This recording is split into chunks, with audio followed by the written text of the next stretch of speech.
This is a LabVIEW Beginner Lesson Series, where we make a heart rate monitor. This is lesson 3-4, where we compartmentalize the hardware module. We will be creating a helper loop to deal with incoming events like stop. This is because we don't want anything to interrupt the acquisition of data. We will continue where we left off, opening the lesson 3 launcher.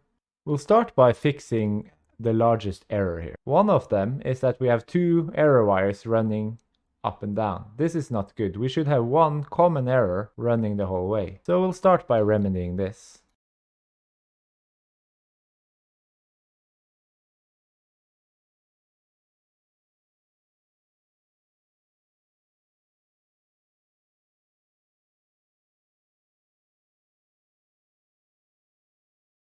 What would have happened if there was an error in the read would be nothing, because it went through here, which didn't have any effect on it. But now, if there's an error here, it will go to this loop and stop itself. Another thing I want to fix is to move this one inside here, because we don't want this loop to control how long it stops. We want the acquisition itself to do it.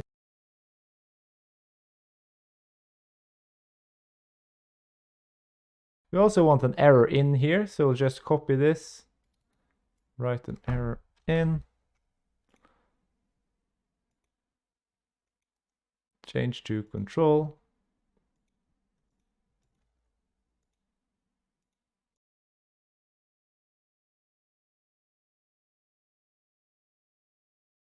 We can now wrap everything we want inside of the loop, and then we can make a sub-VI. But the problem now is that this is here because it's dependent upon this stop button. And we don't want that, because this won't really work because it's outside of this loop. So it's pointless. So we'll reverse it now. Control Z, and then we will just delete this and fix it when we've packed it away.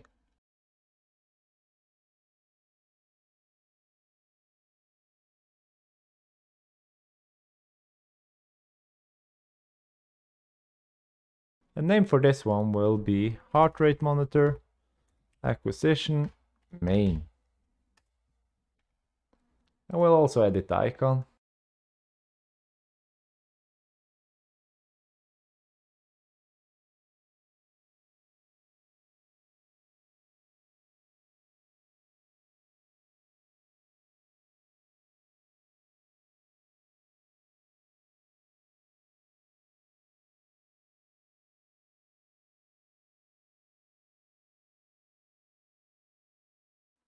We'll now make a helper loop that can receive the user events.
Now we've set up the user event just like last time. I used merge errors so that the errors can go together out. And now we need to make a common stop. The easiest way to do it is to go back to local variables. So just make this stop here. Create a local variable and then change to read. You can also have this in the timeout loop, and I'll explain why. Now, if this one stops, we'll change the value of this. And then when this one times out, let's say this one times out every half a second, so it isn't rushed, it will read what the value is and stop if this one has stopped. And then here we'll just add another event, add an event case. First we'll add the stop event. If we get this stop event, we will stop. We can also add this. Now it will stop if either we press the stop button. If you get a user event now to stop it, then it will stop this one and it will send a signal. So the next read through, it will stop this one. And at the end, if this times out and this one has stopped, this will stop. We could have used another form of parallel communication, like a user event, etc. here, but it's not necessary to overcomplicate things. So if a local variable works, why not use it? There is limitations to the local variable, which is why we're using user events between VIs. And as last time, we need this one here with the little flat sequence structure.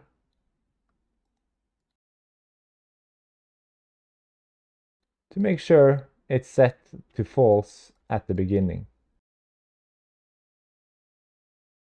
We still have an error because it's a latch button. And we need to clean up the errors here. It's just a reminisce from the other part. And that's it. You can see the problem with having such a big application is you have to scroll around and look around like this. You should have everything visible on one monitor. You shouldn't have to scroll back and forth like this, then you've done something wrong. But for this example, I've done something wrong on purpose so that we can go step by step through the process. And also, when you're developing the code, it isn't a problem that it's temporarily bigger, but at the end, it should not be. Let's try it out, see if it works just as it did.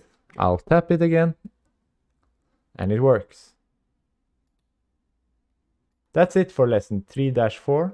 We created a helper loop and we compartmentalized everything related to the acquisition in its own VI. In the next lesson, we will compartmentalize everything related to the GUI.